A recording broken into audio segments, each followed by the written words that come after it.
ચેનલમાં હું આપ સૌ હાર્દિક સ્વાગત કરું છું.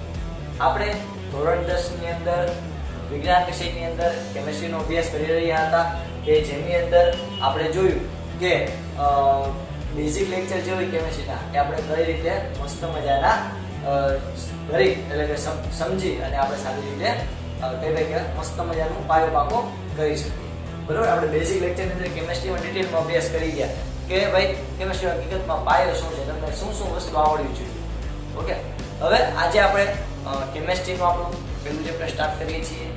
કેમિસ્ટ્રીમાં પહેલું ચેપ્ટર ચાલુ કરીએ છીએ જેનું નામ છે ચેપ્ટર નંબર 5, તત્વોનું આવર્તનીય વર્ગીકરણ. ઓકે, તત્વોનું આવર્તનીય વર્ગીકરણ એટલે તો કે જો તમે ધ્યાનથી પહેલા તો આખે આપણે હેડિંગ સમજીએ. આ પાઠ આપણને શું કામ આપ્યો છે આપણે એ સમજવાનો પ્રયત્ન કરીએ. તો તત્વો પહેલા તો કોને કહેવાય, તો કે આપણે મસ્ત મજાની સિક્વન્સ જોઈ હતી, યાદ છે છોકરાઓ, બેઝિક લેક્ચરમાં કે કોઈ પણ પદાર્થ હોય એ પદાર્થ કેનો બનેલો હોય, તો કે એ પદાર્થ તત્વોનો બનેલો હોય. ઓકે, આ તત્વો કેના બનેલા હોય, તો કે અણુના બનેલા હોય. આ અણુ કેના બનેલા હશે, તો કે પરમાણુના બનેલા હશે. આ પરમાણુ કેના બનેલા હશે, તો કે પરમાણુ 3 વસ્તુના બનેલા છે. ક્યાં ક્યાં 3 વસ્તુ, તો કે ભાઈ પ્રોટોન, ન્યુટ્રોન અને ઇલેક્ટ્રોન. આપણે આ એક મસ્ત મજાની સિક્વન્સ જોઈ હતી. તો તત્વો જે છે, તત્વો એટલે શું, તો કે ભાઈ કોઈ પણ પદાર્થ હોય એ કોઈ તત્વોનો બનેલો હોય છે. જેમ કે મેં તમને ત્યારે ઉદાહરણ આપ્યું કે માની લો કે હું લાકડાની વાત કરું તો લાકડાની અંદર વનસ્પતિના કોષ છેલ્લે અંતે પડી આવેલા હશે. ઓકે, એટલે કે કાર્બન, હાઇડ્રોજન અને ઓક્સિજન આવેલા હશે. ઓકે, આ સિવાય આપણા કોષની વાત કરું તો આપણા કોષમાં પણ કાર્બન છે, હાઇડ્રોજન છે, ઓક્સિજન એવું આવેલું હશે. તો ઈ એને કહેવાય તત્વો. ઓકે, મેં તમને કીધું હતું કે આપણે પ્લાસ્ટર ઓફ પેરિસ લઈ એટલે કે આપણે જે આ પીઓપી કરાવે તો એની અંદર કેલ્શિયમ આવેલું હોય છે, આપણા દાંતની અંદર કેલ્શિયમ આવેલું હોય છે. તો આવી રીતે જેમ કે આપણે લોખંડની વાત કરીએ તો લોખંડ એક પોતાનું તત્વ છે અલગ. ઓકે, એલ્યુમિનિયમની બનેલી વસ્તુ હશે તો એલ્યુમિનિયમ આખું તત્વ છે. પછી ટીનના વાસણ આવે, આપણે ટીનની તપેલી ને બધું યુઝ કરતા હોય તો એ ટીન પણ એક આખું તત્વ છે. તો કોઈ પણ પદાર્થ હોય આ તત્વોનું બનેલું હોય છે. તો આ તત્વોનું આવર્તનીય એટલે તો કે સ્ટેપ બાય સ્ટેપ આવર્તનીય, આવર્ત એટલે તો કે એક આવર્ત પછી બીજો, એટલે કે એક સ્ટેપ પછી બીજું સ્ટેપ, બીજા પછી ત્રીજું, બીજા પછી ચોથું, ચોથા પછી પાંચમું. આવર્તનીય વર્ગીકરણ એટલે તો કે ક્લાસિફિકેશન, એટલે કે આમ નોખું પાડવું. તો તત્વને આપણે ધીરે ધીરે કઈ રીતે નોખા પાડ્યા એટલે કે આપણે સમજી શકીએ. ઓકે, આપણે કોઈ તત્વને ગુણધર્મની રીતે સારી રીતે સમજી શકીએ એ માટે આપણે તત્વને કઈ રીતે અલગ અલગ નોખા પાડેલા એને આપણે શું કહીએ છીએ, તત્વોનું આવર્તનીય વર્ગીકરણ. તો આ ચેપ્ટરની અંદર આપણે તત્વો વિશે તો તમે ઓલરેડી જાણો જ છો. Hydrogen, helium, lithium, barium, boron, carbon, nitrogen, oxygen, chlorine, neon, sodium, magnesium, aluminium, silicon, phosphorus, sulphur, chlorine અને આર્ગોન. આ ટોટલ 18 તત્વો છે. આ સિવાય આપણે આગળની ખબર છે. તો આ બધા જે તત્વો છે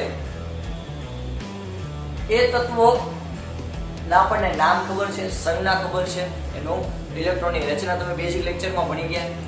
તો આ બધા તત્વો છે એની અંદર કાંઈ ગુણધર્મ એ છે અલગ અલગ.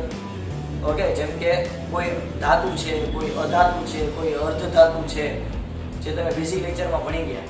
આ સિવાય તો કે કોઈ પણ ધાતુ છે કે કોઈ અધાતુ છે તો કોઈ તત્વ છે એ કેના હારે કેવી પ્રક્રિયા કરશે. જેમ કે કાર્બન છે તે હાઇડ્રોજન સાથે કેવી પ્રક્રિયા કરશે, ઓક્સિજન સાથે કેવી પ્રક્રિયા કરશે, ઓકે, નાઇટ્રોજન સાથે કેવી પ્રક્રિયા કરશે. તો આવી રીતે અલગ અલગ કોઈ તત્વ છે એ કોઈ બીજા સાથે કેવી પ્રક્રિયા કરશે, એનો સ્વભાવ કેવો હોય છે, એ કયા તાપમાને કેવું રિએક્શન આપે. તો આ બધી આપણે ચર્ચા સમજવી એટલે ઇન શોર્ટ ગુજરાતી ભાષામાં તત્વોના ગુણધર્મો સમજવા હોય તો આપણે પહેલા તેને વ્યવસ્થિત ગોઠવવા પડે. ઓકે, એક તત્વ હોય કે સમજાવો કે મારી પાસે એક જ તત્વ છે. કોઈ એક માણસ હોય તો એક માણસનું તમને એનાલિસિસ કરવાનું કહે કે ભાઈ કોઈ આ એક માણસ છે. ઓકે, આ માણસ અથવા તો આ ફલાણા ભાઈ જે છે એનું તમારે લખવાનું છે કે ભાઈ એ ક્યારે જમે છે, ક્યારે સૂવે છે, ક્યારે કેટલું વાંચે છે. તો વાંધો ન આવે. એ કેવી રીતે તૈયારી કરે છે, એને આપણે કેમ એનું રિઝલ્ટ ઇમ્પ્રૂવ કરવું. તો કોઈ એક માણસનું તમને એનાલિસિસ કરવાનું કે તમે કરી શકો, એનું ટાઈમ ટુ ટાઈમ ફીડબેક લઈ શકો. પણ વિચાર કરો કે એની જગ્યાએ 100 જણા હોય તો તમે 100 જણાનું એક દિવસમાં એનાલિસિસ કરી શકો? અથવા તો તમે રોજ એનાલિસિસ કરી શકો ડેલી બેઝ, કે ભાઈ રોજ તમે કોઈ 100 જણાને પૂછી શકો કે ભાઈ તમે કેટલું વાંચ્યું, તમે કેવી રીતે તૈયારી કરી, તમે ક્યારે ઉઠ્યા, તમે ક્યારે વાંચવા બેઠા. પોસિબલ નથી, કારણ કે આપણે બીજા પણ કંઈક કામ કરવાનું. તો એવી રીતે જ્યારે વૈજ્ઞાનિકો છે એની પાસે 1-2 તત્વો હતા તો વાંધો નહોતો, પણ હવે ધીરે ધીરે નવા તત્વો શોધાતા ગયા. તો નવા તત્વો શોધાતા ગયા તો ભાઈ પછી વાંધો પડવા માંડ્યો કે ભાઈ કયું તત્વ ક્યાં કયો ગુણધર્મ ધરાવે. આપણે બહુ માહિતી અઘરી પડી કે માની લો કે દર વખતે માની લો ઓક્સિજન દેખાય તો ઓક્સિજન દર વખતે પણ ફેરવવું પડે કે ભાઈ ઓક્સિજન આ લાઈન માટી વસ્તુ નથી. ઓકે, સલ્ફર, હવે પણ ફેરવવું સલ્ફર.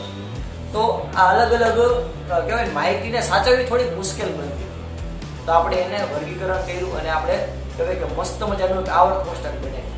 ઓકે, તો છેલ્લે આપણે આવર્ત કોષ્ટક છે ડિટેલમાં ભણીશું, પણ આપણે એ પહેલા આપણે જે તત્વોને ગોઠવવાની શરૂઆત કરી તો પહેલા ક્યાંથી શરૂઆત કરી, ધીરે ધીરે ઇમ્પ્રુવમેન્ટ કેવી રીતે આવતો ગયો અને છેલ્લે આપણે આવર્ત કોષ્ટક કેવી રીતે બનાવ્યું એ આપણે આ પાઠની અંદર જોઈશું. ઓકે, બીજું વિદ્યાર્થી મિત્રો કે આ પાઠમાં આપણે છેલ્લે આવર્ત કોષ્ટક ભણશું.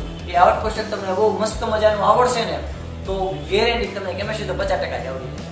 એટલે તમે સૌથી પહેલા આવર્ત કોષ્ટક તમને પૂરેપૂરું આવડવું જોઈએ, તો તમારા મોટા ભાગના કેમેસ્ટ્રીના ક્વેશ્ચન કેવા થઈ જશે, સોલ્વ થઈ જશે. ઓકે, ચાલો તો સૌથી પહેલા સ્ટાર્ટ કરીએ. તો આપણને કીધેલું છે કે આપણી આસપાસ જુદી જુદી વસ્તુઓ આવેલી હોય. આપણી આસપાસ ઘણી બધી વસ્તુ આવેલી હોય કે જે 3 સ્વરૂપમાં મોસ્ટ ઓફ જોવા મળે.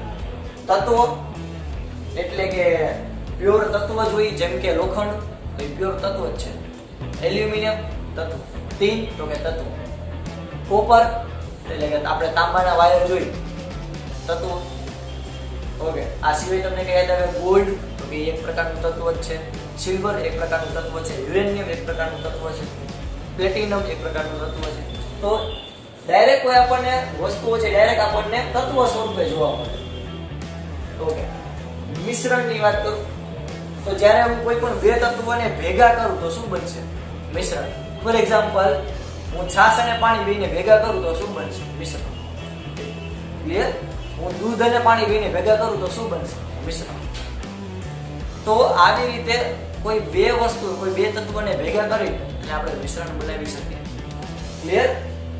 ત્રીજું સંયોજન, એટલે કે કોઈ ભેગા થઈ જાય કે જ્યારે કોઈ નોખા ન પડે, જેમ કે દૂધ અને પાણી તો એ ભેગા થઈ ગયા પછી આપણે એને નોખા ન કરી શકીએ. તો આવી રીતે ઘણી બધી વસ્તુઓ સંયોજાઈને, જેમ કે મેં તમને વાત કીધી હતી લાકડાની, તો લાકડું હોય કાર્બન, હાઇડ્રોજન, ઓક્સિજન.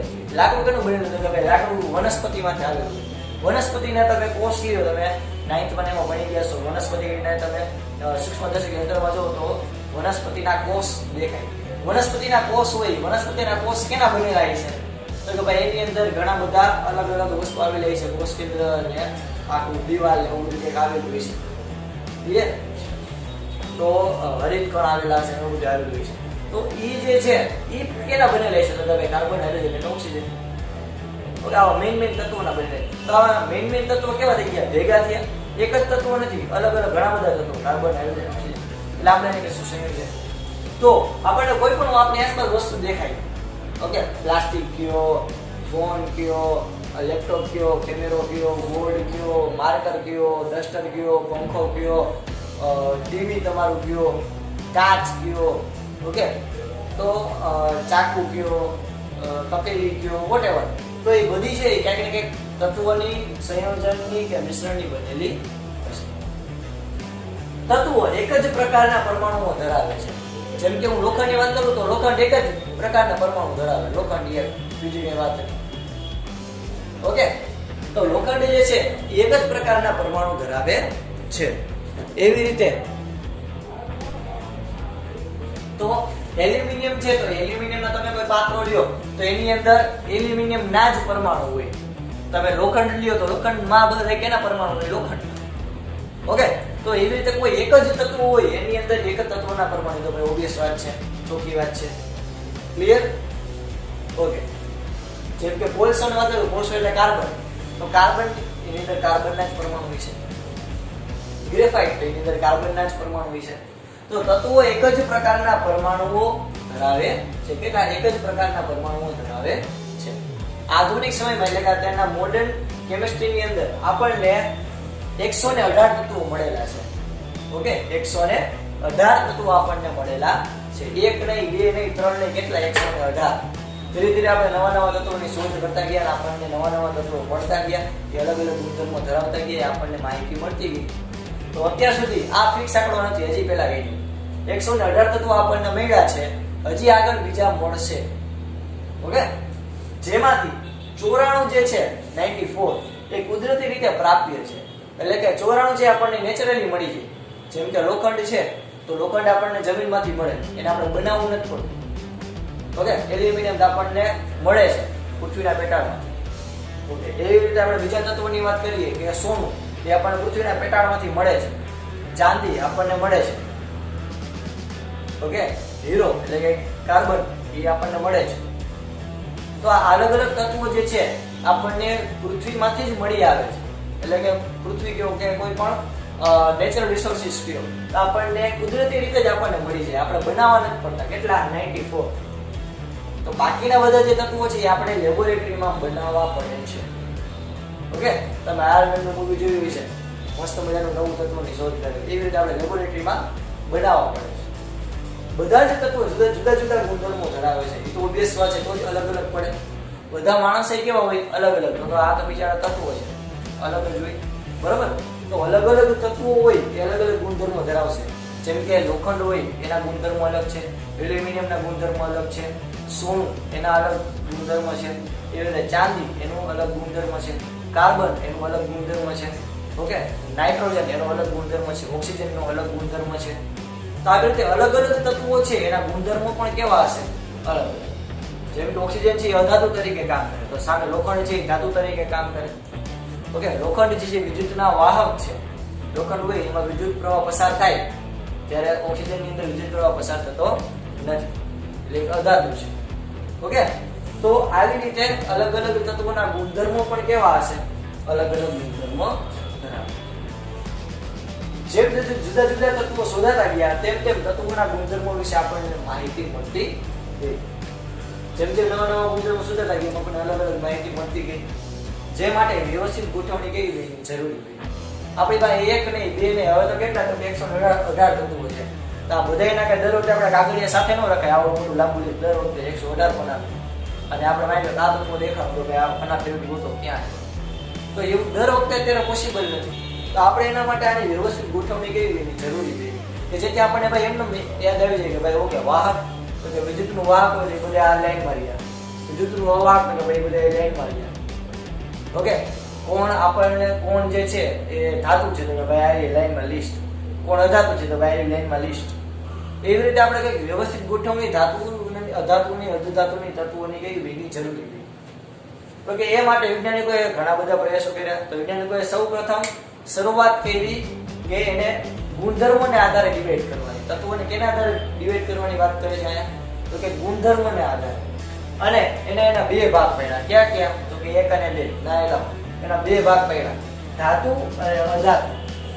તો સૌથી પહેલા વૈજ્ઞાનિકોએ તત્વોના 2 ભાગ પાડ્યા. કઈ રીતે? તો કે એક તો ધાતુ તત્વ અને બીજું અધાતુ તત્વ. પછી ધીરે ધીરે શોધ થતી ગઈ અને આપણને અર્ધ ધાતુ મળ્યા, એટલે કે નથી ધાતુ કે નથી અધાતુ.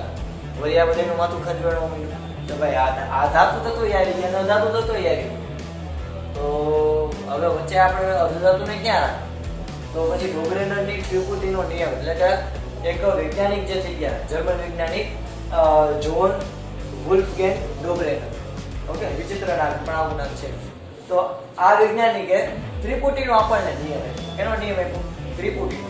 ત્રિપુટી એટલે તો કે 3નો જોડો, આ ગુજરાતીમાં એટલે કે 3 વસ્તુનું બંચ.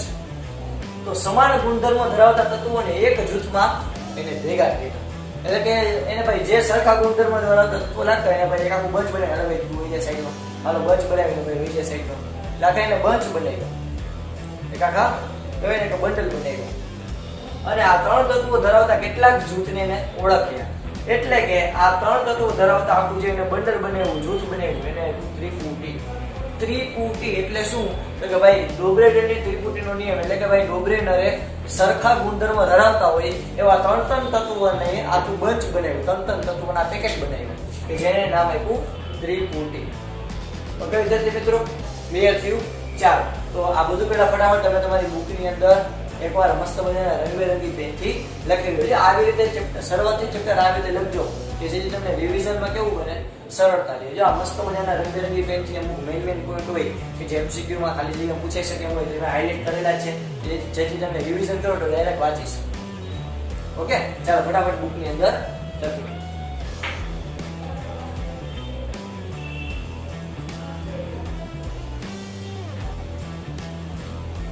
ચાલો ડોગ્રેનરની ત્રિપુટીનો નિયમ જોઈએ. તો ત્રિપુટીના 3 તત્વોને ઓકે, પહેલા તો ડોગ્રેનરે શું કર્યું હતું? ભાઈ જર્મન વૈજ્ઞાનિક જે ડોગ્રેનર હતા એણે તત્વોના 3 તત્વોના બંચ લીધા. એ 3 તત્વો કયા? તો કે જે સરખા ગુણધર્મ એને લાગતા હોય, એ સરખા ગુણધર્મ લાગતા હોય એવા 3 તત્વોનો એને બંચ કર્યા, જેને ત્રિપુટી નામ આપ્યું.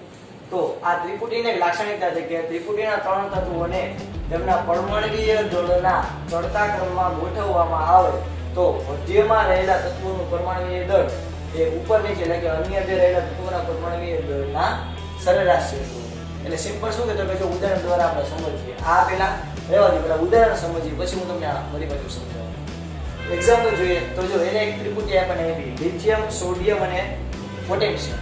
તો લિથિયમની સંજ્ઞા Li, સોડિયમની સંજ્ઞા ના નથી Na, પોટેશિયમ તો કે પોટેશિયમ એટલે કે ની ત્રિપુટી આપી. તો જો તત્વો, સંજ્ઞા અને પરમાણ્વીય દળ. તો તત્વો તો કે જો લિથિયમ, સોડિયમ અને પોટેશિયમ. સંજ્ઞા તો કે જો લિથિયમની Li, સોડિયમની Na અને પોટેશિયમની K. ઓકે, પરમાણ્વીય દળ તો કે જો લિથિયમનું આપણને પરમાણ્વીય દળ 6.9, સોડિયમનું 23 અને પોટેશિયમનું 39. તો ડોગ્રેનરે ભાઈ શું કીધું કે એને તત્વોને એવી રીતે ગોઠવા, ઓકે, મસ્ત મજાના બુકથી લખતા એને એવી રીતે ગોઠવા કે ત્રિપુટીના 3 તત્વોને તેમના પરમાણ્વીય દળના ચડતા ક્રમમાં ગોઠવવામાં આવે. એટલે કે જો આ પરમાણ્વીય દળ એનો ચડતો ક્રમ, ચડતો ક્રમ કોને કહેવાય? તો કે જેમ તમે નીચે નીચે જાવ મૂલ્ય વધતું છે. તો જો પેલા 6.9, પછી 6 કરતા 23 મોટા, એટલે 6.9 પછી 23 અને પછી 39. એટલે પરમાણ્વીય દળનો ચડતો ક્રમ.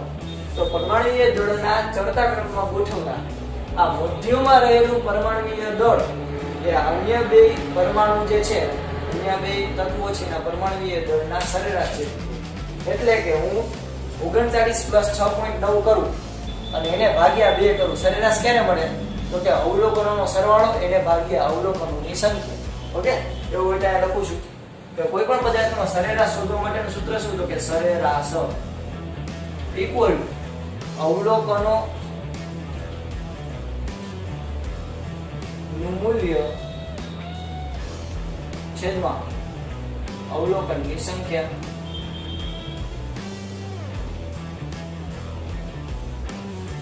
તો આયા અવલોકનોનું મૂલ્ય એટલે કે 39 + 6.9 અવલોકનોનું મૂલ્ય છેદમાં અવલોકનની સંખ્યા. કેટલા અવલોકન હતા? તો કે 2. તો કે 2. તો આપણને 6.9 + 39 એને ભાગ્યા 2 કરી તો આપણને મળે છે 22.96 જેવું. તો 22.96 એટલે અલ્ટિમેટલી 23 ની નજીક જ થયું. ઓકે, તો 23 પાછું કેવું છે? તો કે સોડિયમ. એટલે તો કે પહેલા અને છેલ્લા એટલે કે જો આજુબાજુ દરવાજે વચમાં બેઠું વરરાજુ આના જેવું. એટલે કે ઉપર અને નીચે જે તત્વો રહેલા છે એનું પરમાણ્વીય દળ જે છે એનો સરેરાશ કરો. પરમાણ્વીય દળનું સરેરાશ કરો તો તમને વચલા તત્વોનું સરેરાશ મળવું જોઈએ. એટલે તમને એક્ઝામની અંદર કોઈ પણ ત્રિપુટી આપી દીધી, માની લો 5-6 ત્રિપુટી આપી દીધી અને મેં કીધું કે ડોગ્રેનરના નિયમનું પાલન કરી ત્રિપુટી લખો. તો તમે કેવી રીતે લખશો?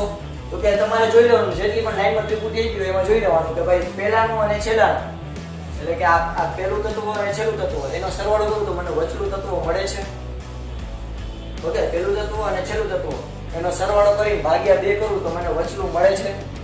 એટલે કે આ બેની સરેરાશ કરું તો મને વચલું તત્વનું પરમાણ્વીય દળ મળે છે. જો મળે તો એ ડોગ્રેનરની ત્રિપુટી કહેવાય, ન મળે તો ન આપણે. બરોબર? તો આવી રીતે તમને જો એક મસ્ત મજાની રકમ આપું, આ રકમ તમારે હોમવર્કમાં કહેવાય કે કરવાનું છે. આ દાખલો કે તમને જો આને અહીંયા રકમ આપી છે એમાં તમને ડોગ્રેનરની ત્રિપુટી આપી, 3 ત્રિપુટી આપી. આ 3 જે ત્રિપુટી 3 બંચ આપ્યા એમાં તમારે મને કહેવાનું કે કોણ ડોગ્રેનરની ત્રિપુટી તરીકે કામ કરે છે અને કોણ નથી કરતું. ઓકે, આ એ રકમ બરોબર, આ રીતે તમારે કરવાનું છે. ઓકે, ડોબરીનની ત્રિપુટી આવડી ગઈ. ઓકે, શરૂઆત ક્યાંથી કરી? તો ભાઈ શરૂઆત આપણે તત્વોથી કરી આ ચેપ્ટરની. ટોટલ 118 તત્વો છે, એમાંથી 94 તત્વો આપણને કુદરતી રીતે મળી આવે. પછી તો કે આ ઘણા બધા તત્વો મળતા ગયા, તો એ માહિતીને આપણે કહેવાય યાદ રાખવી અથવા તો એનું મેનેજમેન્ટ કરવું અઘરું પડ્યું, એટલે આપણે એનું ક્લાસિફિકેશન કર્યું. સૌથી પહેલા વૈજ્ઞાનિકોએ પરમાણુય જે આખું કહેવાય કે સોરી તત્વો જે છે એને ગુણધર્મોને આધારે ડિવાઈડ કર્યા, એટલે ગુણધર્મોને આધારે ક્લાસિફિકેશન કર્યું. એમાં બે કહેવાય ક્લાસિફિકેશન કર્યા, ધાતુ અને અધાતુ. પણ પછી ધીરે ધીરે હજી નવા તત્વો મળતા ગયા અને આપણે હજી બધું મૂંઝવણમાં મૂકતા ગયા. તો આપણે એના માટે એક ડોબેન નામના વૈજ્ઞાનિકે ડોબેનની ત્રિપુટીનો નિયમ આપ્યો. શું તો કે એને જે સમાન ગુણધર્મ રાખતા હોય 3 તત્વોના બંચ બનાવ્યા. ઓકે, આ 3 તત્વોના બંચ બનાવીને ખાસિયત શું હતી? તો કે પરમાણુય દળના ચડતા ક્રમમાં ગોઠવતા બંને પહેલા અને નીચલા, એટલે કે જો પરમાણુય દળને ચડતા ક્રમમાં ગોઠવતા મધ્યમાં રહેલા તત્વોનું પરમાણુય દળ એ બાકીના બે પરમાણુય દળના સરેરાશ જેટલું હોય છે. તો આ નિયમનું પાલન કરે તો એ ડોબરીનની ત્રિપુટી કહેવાય. નો કરે તો નો, સિમ્પલ. ઓકે, બાકી તમને આ મસ્ત મજાની જે રકમ આવી તમારે હોમવર્કમાં કરવાની છે. ઓકે છોકરાઓ, મસ્ત મજાના રંગબેરંગી પેનથી લખી લેજો. આ સુધી રાખીએ. જય ભારત, જય હિન્દ લખી લેજો.